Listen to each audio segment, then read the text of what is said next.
Markets. Sal, what was your reaction to the inflation data? It's clearly a disappointing inflation report for Canada.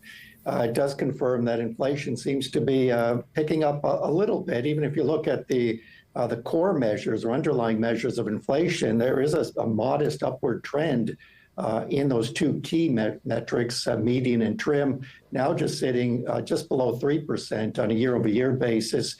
So that increase in overall inflation in the month was more than expected, and more than would have been justified by the end of the partial sales tax holiday. So there does seem to be a little extra upward pressure on inflation. Pretty surprising, given that the unemployment rate has gone up in the past couple of years. Wage growth has moderated a bit in Canada. The only thing I could think of is we are seeing we did see the economy pick up in the second half of last year into the turn of this year as well, led by consumer spending. So it did seem like consumers were responding, as they should, to lower interest rates, and they were spending in force. That may put a little extra pressure on inflation. So a bit of a disappointment. We probably will see inflation perhaps tick up further in March, because we'll see a further adjustment to this expiration of this partial sales tax holiday that month.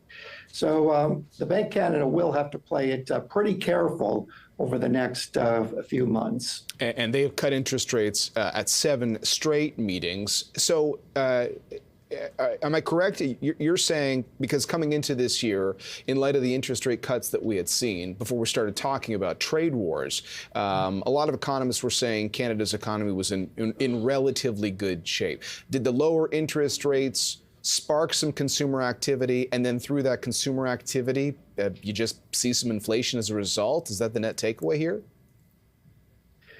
Well, that seems to be the conclusion of the explanation for why underlying inflation and overall inflation in Canada does seem to have picked up a little more than anticipated.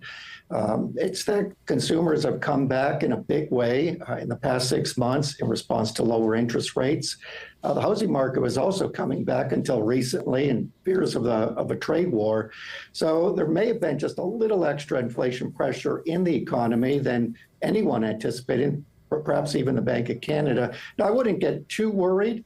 It does seem like inflation is probably still under control in Canada. The unemployment rate is quite elevated.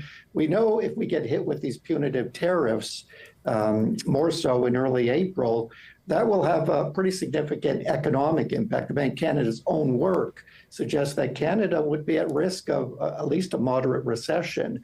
And that would drive the unemployment rate higher. In fact, in our base case forecast now, assuming those tariffs take effect, we could see the unemployment rate drift up to about 8% by the end of this year.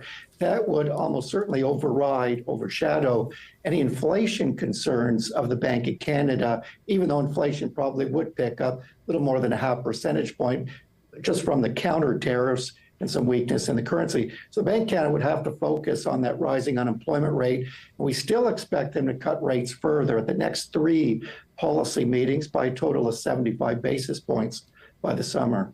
Okay, that's what I was going to ask you. So you still think they would be on track to cut interest rates in April? Obviously, by the time they meet, we'll obviously have hopefully a clearer picture on what's happening on the tariff front. Now, in terms of the recessionary risk, when you look at everything in front of you right now, I wonder if now you're going to hear more people talking about not just growth worries, but the idea of stagflation. I mean, obviously, as you're alluding to, maybe we could see inflation moderate, but here this morning we're looking at higher than expected inflation. Is that a worry on your end, the idea of stagflation? Well, it is, and that's always been a concern, regardless of what the level of inflation was. Import taxes are a stagflation type of shock. We will see growth weaken and inflation go up. Now, the general view is that because growth weakens, the unemployment rate goes up, that rise in inflation should be so-called transitory, won't last very long. And that's how we believe the Bank of Canada would perceive the upturn in inflation and therefore just address the rising unemployment rate by continuing to cut interest rates.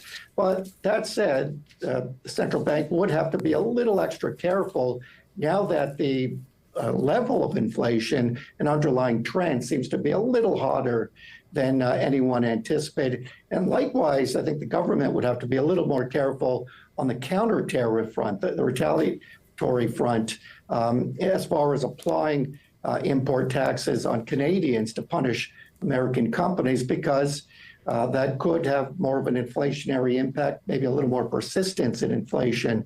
So it does limit how much even the government can do on the retaliatory front. And even Mark Carney in some comments during his trip to London saying there's a limit to matching U.S. tariffs dollar to dollar just because of the difference in the size of our economies and obviously the worries about us getting caught up in this for too long. Sal, thanks very much. Appreciate the breakdown. Sal Guatieri with BMO on that inflation.